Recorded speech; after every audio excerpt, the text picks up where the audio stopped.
chemical properties of acids and bases. Reaction with metal means reaction of metal with acids and bases.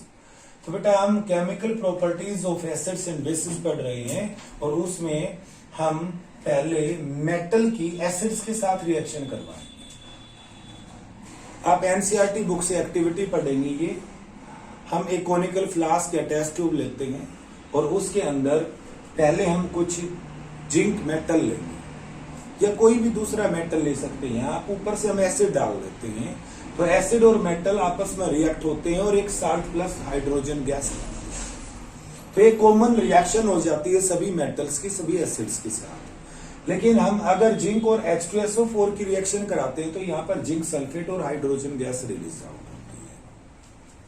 जो इस activity में gas release out होती है, हम released gas को soap solution के अंदर से पास करते हैं। फिर उस वहां से बबल्स रिलीज आउट होते हैं और उसके पास हम एक बर्निंग मैचस्टिक लेकर जाते हैं या बर्निंग कैंडल लेकर जाते हैं। If burning candle burns with pop sound it means the released gas is hydrogen gas. तो means the released gas burns with pop sound it means released gas is hydrogen gas. तो ये hydrogen gas के लिए test हो जाता है। अब हम बी पार्ट में मेटल्स की बेस के साथ रिएक्शन करवाते हैं। फॉर एग्जाम्पल के तौर पर हम मेटल की जगह जिंक लेते हैं और एक बेस के स्थान पर हम सोडियम हाइड्रोक्साइड ले लेते हैं। जब हम किसी भी मेटल की किसी बेस के साथ रिएक्शन करवाते हैं तो साल्ट बनता है और हाइड्रोजन गैस बनती है।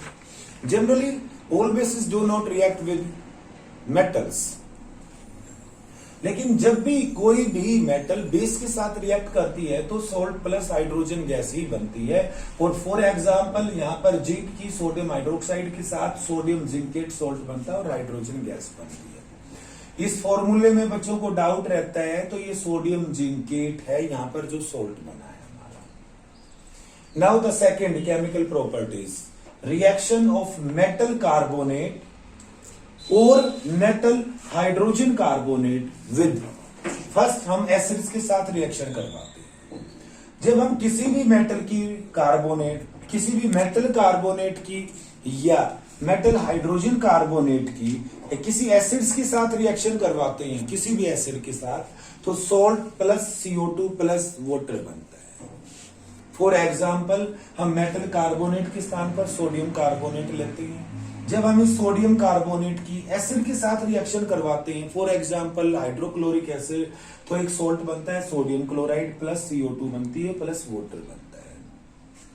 इसी प्रकार हम मेटल हाइड्रोजन कार्बोनेट के स्थान पर हम सोडियम कार्बोनेट ले लेते हैं, एसिड के साथ रिएक्शन करवाते हैं तो सॉल्ट बनेगा और यहां पर सोडियम क्लोराइड बनेगा, CO2 गैस बनेगी और वाटर बनेगा। On passing the carbon dioxide gas evolved through lime water. जब हम लाइम वाटर के अंदर से CO2 गैस को पास करते हैं तो व्हाइट प्रेसिपिटेट बन जाते हैं कैल्शियम कार्बोनेट के और वाटर बन जाता है। ये व्हाइट प्रेसिपिटेट बनने के कारण जो lime water turns into milky. It means जब लाइम वाटर मिल्की हो जाता है तो इसका मतलब है जो हमने गैस पास की वो कार्बन डाइऑक्साइड गैस है और ये कार्बन डाइऑक्साइड गैस के लिए एक टेस्ट होता है।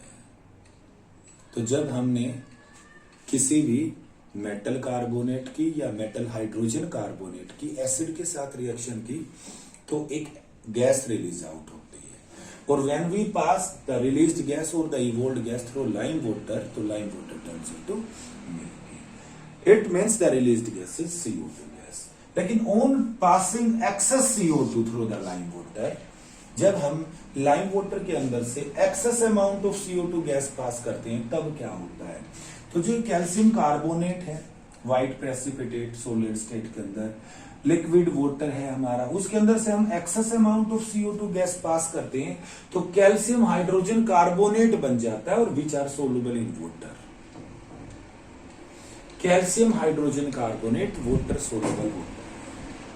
इस कारण जो मिल्कीनेस होती है जो कैल्शियम कार्बोनेट के प्रेसिपिटेट के कारण थे वो फिर से डिसअपियर हो जाते हैं। अब हम थर्ड केमिकल प्रॉपर्टी पढ़ेंगे, reaction of acids and bases with each other. जब हम एक एसिड और एक बेस को आपस में मिला देते हैं तो क्या होता है। फॉर एग्जाम्पल के रूप में हम एक एसिड लेते हैं, हम एसिड का जो एसिड्स होते हैं वो एक्वस सॉल्यूशन में आयंस देते हैं, वो अपने एसिडिक नेचर को वाटर के साथ शो करते हैं, दैट्स वाई यहाँ पर एक्वस लिखा है। तो हम एक एसिड लेते हैं और एक बेस लेते हैं। फॉर एग्जाम्पल के तौर पर हमने हाइड्रोक्लोरिक एसिड लिया है और बेस में हमने सोडियम हाइड्रोक्साइड लिया है। जब हम एक एसिड और बेस को मिलाते हैं तो साल्ट प्लस वाटर बनता है, और ऐसी रिएक्शन को हम न्यूट्रलाइजेशन रिएक्शन कहते हैं। तो यहाँ पर एक कॉमन रिएक्शन और यू कैन से इक्वेशन हो जाती है कि हम एक एसिड और एक बेस को आपस में मिलाते हैं तो सॉल्ट बनता है और वाटर बनता है।